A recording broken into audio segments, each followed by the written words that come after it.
Fazíamos culto doméstico, quer hospedados em um rancho nas serras, quer num suntuoso quarto de hotel na cidade. E a bendita presença de Cristo, que muitos crentes dizem impossível alcançar, era para ele a atmosfera natural. Ele vivia e respirava nele. Antes de iniciar a construção do famoso templo em Londres, o Metropolitan Tabernacle, Spurgeon e alguns dos membros de sua igreja ajoelharam-se no terreno, entre as pilhas de materiais, e rogaram a Deus que não permitisse que trabalhador algum morresse ou ficasse ferido durante as obras.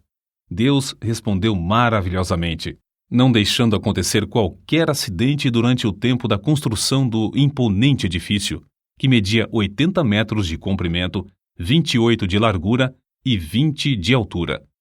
A igreja começou a edificar o tabernáculo com o alvo de liquidar todas as dívidas contraídas com a aquisição de materiais e pagar toda a mão de obra antes de findar a construção.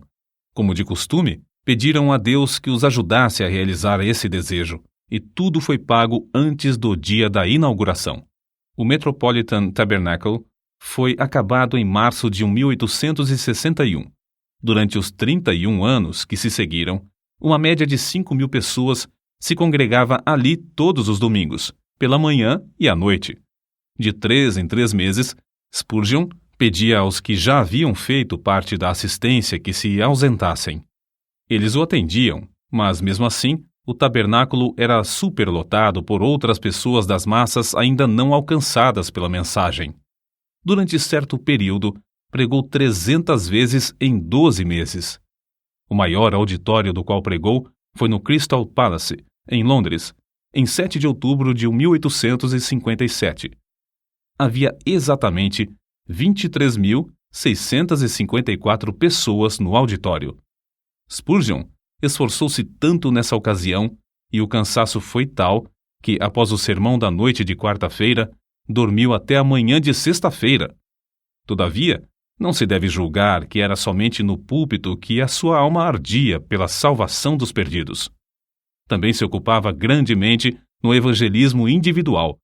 Nesse sentido, citamos aqui o que certo crente disse a respeito dele.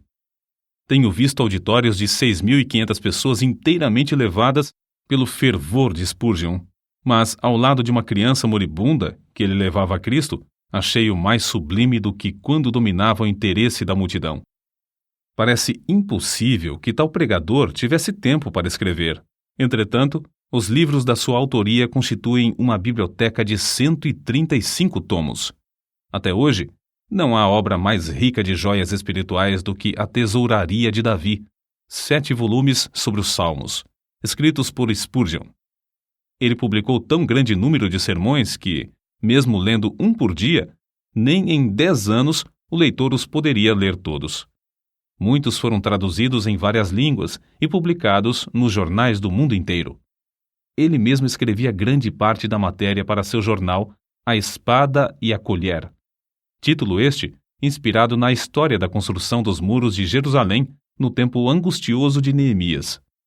Além de pregar constantemente a grandes auditórios e de escrever tantos livros, esforçou-se em vários outros ramos de atividades. Inspirado pelo exemplo de George Mueller, fundou e dirigiu o orfanato de Stockwell. Pediam a Deus e recebiam o necessário para levantar prédio após prédio e alimentar centenas de crianças desamparadas. Reconhecendo a necessidade de instruir os jovens chamados por Deus a proclamar o Evangelho e, assim, alcançar muito maior número de perdidos, fundou e dirigiu o Colégio dos Pastores. Esse trabalho foi marcado pela mesma fé em Deus demonstrada na obra de cuidar dos órfãos. Impressionado com a vasta circulação de literatura viciosa, formou uma junta de vendagem de livros evangélicos. Dezenas de vendedores foram sustentados e milhares de discursos feitos, além de muitas toneladas de escrituras e outros livros terem sido vendidos de casa em casa. Acerca de tão estupendo êxito na vida de Spurgeon, convém notar o seguinte: nenhum dos seus antepassados alcançou fama.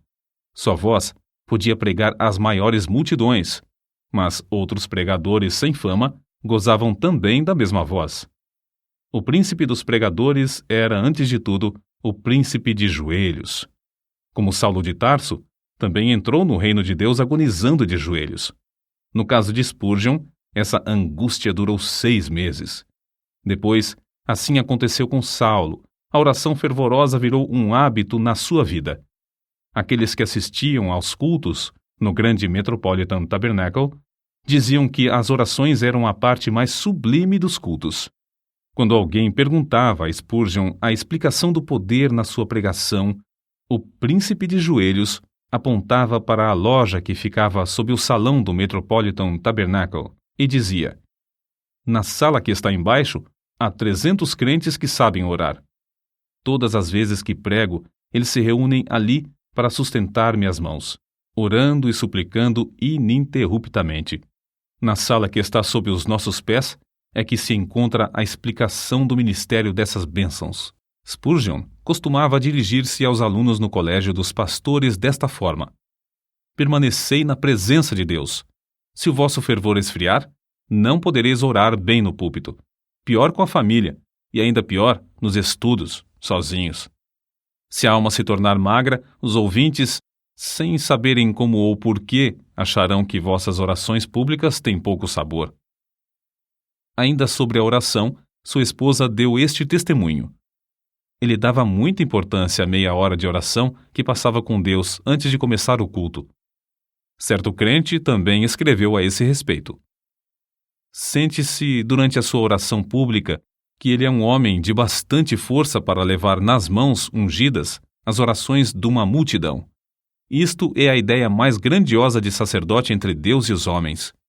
Convicto do grande poder da oração, Spurgeon designou o mês de fevereiro de cada ano no grande tabernáculo para realizar a convenção anual e fazer súplicas por um avivamento na obra de Deus.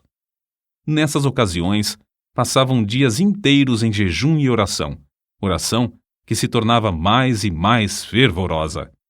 Não só sentiam a gloriosa presença do Espírito Santo nesses cultos, mas era-lhes aumentado o poder com frutos abundantes. Na sua autobiografia consta que, desde o começo do seu ministério em Londres, pessoas gravemente enfermas foram curadas em resposta às suas orações. A vida de Spurgeon não era vida egoísta e de interesse próprio. Juntamente com sua esposa, fez os maiores sacrifícios para colocar livros espirituais nas mãos de um grande número de pregadores pobres, e ambos contribuíam constantemente para o sustento das viúvas e órfãos. Recebiam grandes somas de dinheiro, mas davam tudo para o progresso da obra de Deus. Não buscava fama, nem a honra de fundador de outra denominação, como muitos amigos esperavam. A sua pregação nunca foi feita para sua própria glória, porém, tinha como alvo levar os ouvintes a Deus através da mensagem da cruz. Considerava seus sermões como se fossem setas, e dava todo o seu coração, empregava toda a sua força espiritual em produzir cada um deles. Pregava confiando no poder do Espírito Santo, empregando o que Deus lhe concedera para, abre aspas, matar, fecha aspas, o maior número de ouvintes. Carlos Haddon Spurgeon recebia o fogo do céu estudando a Bíblia, horas a fio, em comunhão com Deus. Cristo era o segredo do seu poder. Cristo era o centro de tudo para ele. Sempre e unicamente Cristo. J.P. Freud disse: "Quando Spurgeon orava, parecia que Jesus estava em pé ao seu lado." As suas últimas palavras no leito de morte, dirigidas à sua esposa, foram: "Ó querida, tenho desfrutado um tempo muito glorioso com meu Senhor." Ela, ao ver, por fim, que seu marido passaria para o outro lado, caiu de joelhos e, com lágrimas, exclamou: "Ó bendito Senhor Jesus, eu te agradeço o tesouro que me emprestaste no decurso destes anos. Agora, Senhor, dá-me força e direção durante todo o futuro." 6.000 pessoas assistiram ao culto do funeral. No caixão estava uma Bíblia aberta na passagem usada por Deus para convertê-lo: "Olhai para mim e sede salvos, todos os confins da terra." O cortejo fúnebre passou entre centenas de milhares de pessoas postadas em pé nas calçadas. Os homens descobriam-se à passagem do cortejo e as mulheres choravam. O túmulo simples do célebre príncipe dos pregadores, no cemitério de Norwood, testifica a verdadeira grandeza da sua vida. Ali estão gravadas estas humildes palavras: aqui jaz o corpo de Carlos Haddon Spurgeon, esperando o aparecimento do seu Senhor e Salvador, Jesus Cristo.